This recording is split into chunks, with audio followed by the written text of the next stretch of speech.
ಸಮಾಜದಲ್ಲಿನ ಶಾಂತಿ ಸಹಬಾಳ್ವೆಯಿಂದ ಕದಡಿ ಕೋಮು ಭಾವನೆಗಳಿಂದ ಪ್ರಚೋದನೆ ಮಾಡಿ ಗಲಭೆಗಳ ಸೃಷ್ಟಿಗೆ ಕಾರಣವಾಗುವಂತೆ ದ್ವೇಷ ಭಾಷಣ ಮಾಡಿದವರ ವಿರುದ್ಧದ ಕ್ರಿಮಿನಲ್ ಪ್ರಕರಣಗಳಿಂದ ಹಿಂದಕ್ಕೆ ಪಡ್ಕೊಂಡಿರುವ ಸಿದ್ದರಾಮಯ್ಯ ನೇತೃತ್ವದ ರಾಜ್ಯ ಕಾಂಗ್ರೆಸ್ ಸರ್ಕಾರದ ವಿರುದ್ಧ ಸೋಷಿಯಲ್ ಡೆಮಾಕ್ರಾಟಿಕ್ ಪಾರ್ಟಿ ಆಫ್ ಇಂಡಿಯಾದಿಂದ ನಗರದಲ್ಲಿ ಪ್ರತಿಭಟನೆ ನಡೆಸಲಾಯಿತು. ನಗರದ ಇಂದಿರಾ ಗಾಂಧಿ ವೃತ್ತದಲ್ಲಿ ಎಸ್ಡಿಪಿಐ ಜಿಲ್ಲಾ ಪ್ರಧಾನ ಕಾರ್ಯದರ್ಶಿ ಉಸ್ಮಾನ್ ಸುಟ್ಟಿಕೊಪ್ಪ, ರಾಜ್ಯ ಕಾರ್ಯಕಾರಿ ಸಮಿತಿ ಸದಸ್ಯರಾದ ಅಬ್ದುಲ್ ಅಡ್ಕಾರ್ ಮುಂತಾದವರ ನೇತೃತ್ವದಲ್ಲಿ ಸೋಮವಾರ ಬೆಳಗ್ಗೆ ಪಕ್ಷದ ಪ್ರಮುಖರು ಮತ್ತು ಸದಸ್ಯರು ಸಮಾವೇಶಗೊಂಡು ಸರ್ಕಾರದ ಧೋರಣೆಗಳನ್ನು ತೀವ್ರವಾಗಿ ಖಂಡಿಸಿ ಘೋಷಣೆಗಳೊಂದಿಗೆ ಪ್ರತಿಭಟನೆಯನ್ನು ನಡೆಸಿದರು.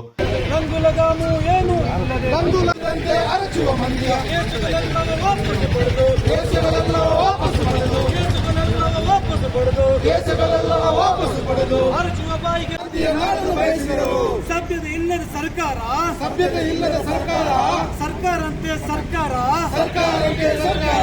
ಕಮ್ಮಿ ಮಂತ್ರಿಗಳ ಸರ್ಕಾರ, ಸರ್ಕಾರಂತೆ ಸರ್ಕಾರ, ಸಂಘದ ಗೃಹ ಮಂತ್ರಿ ಇರುವ ಸರ್ಕಾರ. ಉಸ್ಮಾನ್ ಸುಂಟಿಕೊಪ್ಪ ಮಾತನಾಡಿ, ಸಿದ್ದರಾಮಯ್ಯವರು ಅಧಿಕಾರಕ್ಕೆ ಬರುವುದಕ್ಕೆ ಮುಂಚಿತವಾಗಿ ಸಮಾಜದ ಶಾಂತಿಗೆ ಭಂಗ ತರುವ ರೀತಿಯಲ್ಲಿ ನಡೆದುಕೊಳ್ಳುವವರ ವಿರುದ್ಧ ಕಠಿಣ ಕ್ರಮ ಕೈಗೊಳ್ಳುವ ಭರವಸೆ ನೀಡಿದರು. ಬಳಿಕ ಮುಸ್ಲಿಂ ಸಮುದಾಯದ 95% ಹೆಚ್ಚಿನ ಮತ ಪಡೆದು ಅಧಿಕಾರಕ್ಕೆ ಬಂದ ಸಿದ್ದರಾಮಯ್ಯ ನೇತೃತ್ವದ ಸರ್ಕಾರ ತನ್ನ ಹೇಳಿಕೆಗಳಿಗೆ ವಿರುದ್ಧವಾಗಿ ನಡೆದುಕೊಳ್ತಾ ಇರುವುದಾಗಿ ಟೀಕಿಸಿದರು. ಕರ್ನಾಟಕ ರಾಜ್ಯ ಸರ್ಕಾರ, ಸಿದ್ದರಾಮಯ್ಯನ ಸರ್ಕಾರ ಏನು ಚುನಾವಣಾ ಸಂದರ್ಭದಲ್ಲಿ ಹಲವಾರು ಆಶ್ವಾಸನೆಯನ್ನು ಕೊಟ್ಟಿದೆ. ಮೊಟ್ಟ ಮೊದಲನೇದಾಗಿ ಅಧಿಕಾರಕ್ಕೆ ಬಂದ ಕೂಡಲೇ ಏನು ಕಲ್ಲಡಕ ಪ್ರಭಾಕರ ಭಟ್ಟನನ್ನು ನಾವು ಬಂಧಿಸ್ತೇವೆ ಮತ್ತು ಕೋಮು ಪ್ರಚೋದನೆಯನ್ನು ಮಾಡತಕ್ಕಂಥ ವ್ಯಕ್ತಿಗಳನ್ನು ನಾವು ನಿರ್ದಾಕ್ಷಿಣ್ಯ ಕ್ರಮವನ್ನು ಕೈಗೊಳ್ತೇವೆ ಅಂತೇಳಿ ಒಂದು ಆಶ್ವಾಸನೆ ಕೊಟ್ಟು ಸುಮಾರು ಮುಸ್ಲಿಮರ 95% ಓಟುಗಳನ್ನು ಪಡೆದು, ಆದರೆ ಇವತ್ತು ಏನು ಒಂದು ದಾವಣಗೆರೆಯ ಒಂದು ಬೈ ಎಲೆಕ್ಷನ್ ನಂತರ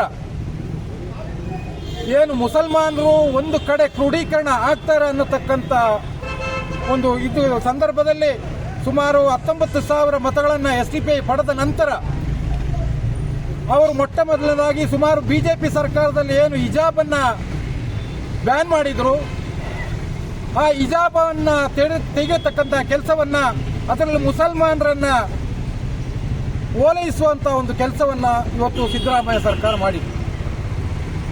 ಆದರೆ ಇವತ್ತು ಏನು ಮೊನ್ನೆ ನಡೆದಂತ ಒಂದು ಕ್ಯಾಬಿನೆಟ್ ಸಭೆಯಲ್ಲಿ ಈ ಕರ್ನಾಟಕದಲ್ಲಿ 2 ಥರದ ರಾಜಕೀಯ ಇದೆ. ಒಂದು ಕೋಮು ರಾಜಕೀಯ, ಇನ್ನೊಂದು ಓಲೈಕೆ ರಾಜಕೀಯ. ಈ ಬಿಜೆಪಿಯ ರಾಜಕಾರಣಿಗಳು ಬರೀ ಶವದ ರಾಜಕಾರಣ, ಕೋಮು ದ್ವೇಷದ ರಾಜಕಾರಣ, ಇಂಥ ರಾಜಕಾರಣವನ್ನು ಮಾಡಿಕೊಂಡು ಮುಸಲ್ಮಾನರನ್ನ, ದಲಿತರನ್ನ, ಇತರರನ್ನ ಹೀನಾಯವಾಗಿ ಬೈದು ಅವರ ಬಟ್ಟೆ, ಅವರ ಆಹಾರ, ಅವರ ಉಡುಪುಗಳನ್ನು ಇದರ ವಿರುದ್ಧವಾಗಿ ಮಾತನಾಡುತ್ತಾ ಕೋಮು ಪ್ರಚೋದನೆಯನ್ನ ಮಾಡ್ತಾ ಇರ್ತಕ್ಕಂಥ ಸಂದರ್ಭದಲ್ಲಿ ಇವತ್ತು ಮೊನ್ನೆ ನಡೆದಂತಹ ಸಂಪುಟ ಸಭೆಯಲ್ಲಿ ಸಿದ್ದರಾಮಯ್ಯನವರ ಸರ್ಕಾರದಲ್ಲಿ ಏನು ಕೋಮು ದ್ವೇಷ ಮಾಡಿದ ಸುಮಾರು 18-20 ಮಂದಿ ವೈಯಕ್ತಿಕವಾಗಿ ಹೇಳ್ತಾ ಇರ್ತಕ್ಕಂಥ, ಇವತ್ತು ಕೆಲವು ಕನ್ನಡ ಪರ ಸಂಘಟನೆಯ ವಾಟಾಳ್ ನಾಗರಾಜರಂತ ವಾಪಸ್ಸನ್ನು ಪಡೆದಿದ್ದಾರೆ, ಸ್ವಾಗತಾರ್ಹ.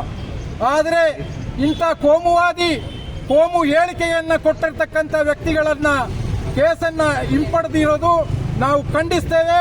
ಅದನ್ನ ಪುನಃ ಕೇಸನ್ನ ಜಡಿದು, ಯಾಕಂತ ಹೇಳಿದ್ರೆ ಸುಪ್ರೀಂ ಕೋರ್ಟ್ ಇವತ್ತು ಆರ್ಡರ್ ಮಾಡಿದೆ, ಕೋಮು ದ್ವೇಷ ಮಾಡುವವರ ವಿರುದ್ಧ ನಿರ್ದಾಕ್ಷಿಣ್ಯವಾಗಿ ಕ್ರಮ ಕೈಗೊಂಡು ಜೈಲಿಗೆ ಹಾಕಬೇಕು ಅಂತೇಳಿ. ಆದರೆ ಇಲ್ಲಿ ಸಿದ್ದರಾಮಯ್ಯನ ಸರ್ಕಾರ ಅವರನ್ನ ಪೂರ್ಣ ಕೇಸನ್ನ ಹಿಂಪಡೆದು ಅವರಿಗೆ ಪುನಃ ಒಂದು ರಹದಾರಿಯನ್ನು ಕೊಟ್ಟಂತ ರೀತಿಯಲ್ಲಿ ಮಾತನಾಡ್ತಿದ್ದಾರೆ. ಆದ್ದರಿಂದ ಅವರ ಮೇಲೆ ಇರುವಂತ ಕೇಸನ್ನ ಪುನಃ ಹಿಂಪಡೆದು ಅವ್ರ ಮೇಲೆ ಕೇಸ್ ಫಿಕ್ಸ್ ಮಾಡಿ ಅವ್ರನ್ನ ಅರೆಸ್ಟ್ ಮಾಡಬೇಕು ಅಂತೇಳಿ social democratic party of India ಕೇಳ್ತಾ ಇದ್ದೀನಿ. ನಂದು Usman Suttikoppa, general secretary, Kodagu district. Madikeri ನಗರಸಭಾ ಸದಸ್ಯರಾದ ಮನ್ಸೂರ್ ಅವರು ಮಾತನಾಡಿ, ಮುಸ್ಲಿಂ ಸಮುದಾಯವನ್ನು ಓಲೈಸಲು ಯಾವ ಮಟ್ಟಕ್ಕೆ ಬೇಕಾದರೂ ಇಳಿಯಬಲ್ಲೆ ಎನ್ನುವುದನ್ನು ಕಾಂಗ್ರೆಸ್ ತನ್ನ ಧೋರಣೆಗಳಿಂದ ತೋರಿಸಿಕೊಳ್ತಾ ಇದೆ ಎಂದು ಗೇಲಿ ಮಾಡಿ, ಇಂದು ಕೋಮು ಪ್ರಚೋದಕ ಭಾಷಣಗಳನ್ನು ಮಾಡಿ ಕ್ರಿಮಿನಲ್ ಪ್ರಕರಣಗಳಿಗೆ ಗುರಿಯಾಗಿದ್ದವರ ಮೇಲಿನ ಪ್ರಕರಣಗಳನ್ನು ಹಿಂದಕ್ಕೆ ಪಡೆಯಲು ಸರ್ಕಾರ ಕ್ರಮ ಕೈಗೊಂಡಿದೆ. ಆದರೂ ಎಸ್ಡಿಪಿಐ ಪಕ್ಷ ಇಂಥವರ ವಿರುದ್ಧ ಮರಳಿ ಪ್ರಕರಣ ದಾಖಲಿಸಲು ಕ್ರಮ ಕೈಗೊಳ್ಳಲಿದೆ ಎಂದು ಹೇಳಿದರು.